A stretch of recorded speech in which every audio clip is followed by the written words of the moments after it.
มื้อนี้แดดมีแดดโอ้ยปากแห้งอยากกินน้ำอืดีกินน้ำล้างปากเปื่อยอยู่เห็นบ่นั่นปากมีแต่ขี้เหอะเดี๋ยวผ่าซุปใส่มือนี่ก็ควันมองที่มันเป็นเศษหยังนี่เป็นปากแห้งปากหยังนี่ออกเดี๋ยวกินน้ำเดี๋ยวน้ำให้กิน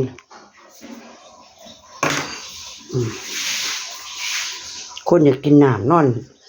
ปากแห้งอยู่เอาจักหน่อยเอานั่นท่านเอาให้จังสี่เพิ่นบ่อ้าเด้ละปากนั่น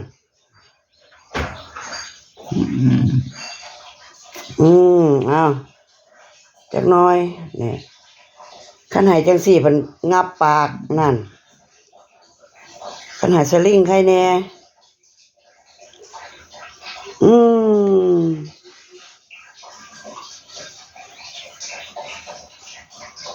เป็นยังอยากจังตาลอยแต่ย่างเขามาหูจักเอิ้นใส่อยู่เด้มื้อนี้เช้านี้รู้สึกว่าจะเรียกนะใส่มาไปใส่มานั่นแนมน้ำนั่นแนมน้ำข้นอยู่เอากินสลิงนี่ล่ะมันดีมันบ่ได้ยำดอกน้ำนั่นกินเข้าไปปากยังบ่แห้งสภาพเช้านี้วันที่24รู้สึกว่าจะแนมน้ำข้นยางก็บอกเอาจักหน่อยแม่นบ่บอกเกียรติหูจักซื้อแล้วบัดนี้ก้องเกียรติมาไหมก้องเกียรติมาไหมเยี่ยมมากกินคนอยากกินน้ำปากแห้งหมดคืน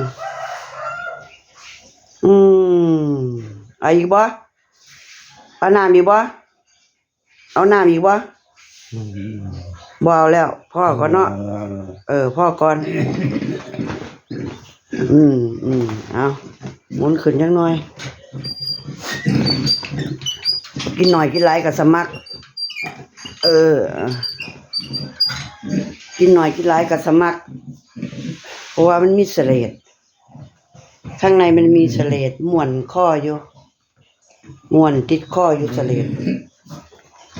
เดี๋ยวเช้านี้เราจะทำการคว้านออกมารอสักครู่นะยังก่อเอาน้ำยังน้ำเปล่าบ่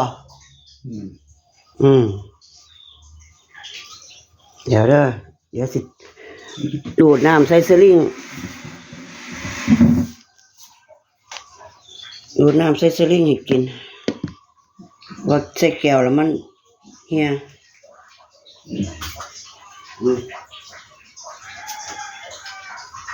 โอ้ย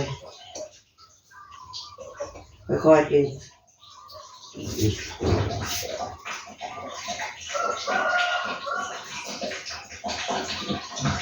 มีสมัครค่อยดูด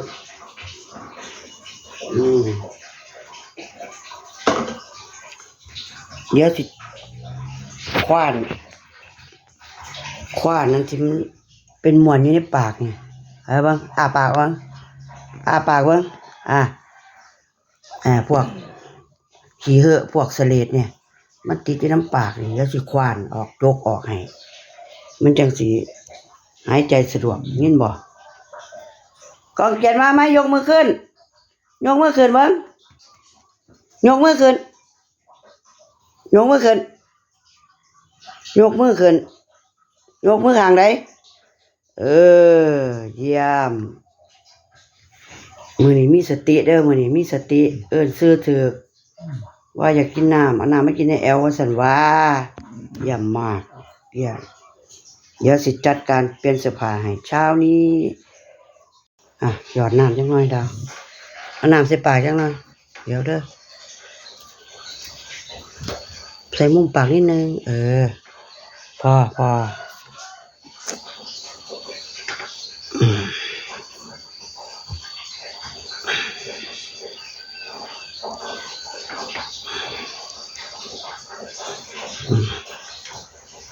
ากวะแม่นปากดีจะได้ล่ะท่านสิเฮ็ดให้น่ะเอาน้ำจักหน่อยจักหน่อยพ่อพ่อเด็กกลัวพวกให้มันเหนียว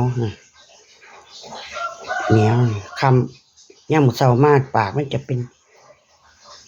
มีเป็นเหนียวเป็นเศษอาหารนะกะใยที่มันติดมาจากน้ำลายนี่ก็มาจากนี่แหละนี่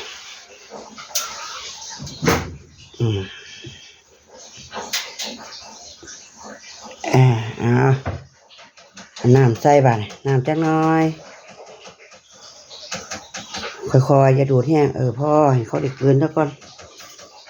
แล้วจะเปลี่ยนเสื้อผ้าเช็ดตัวเปลี่ยนเสื้อผ้าก็สิเดะป้อนอาหารอย่าอมเกิน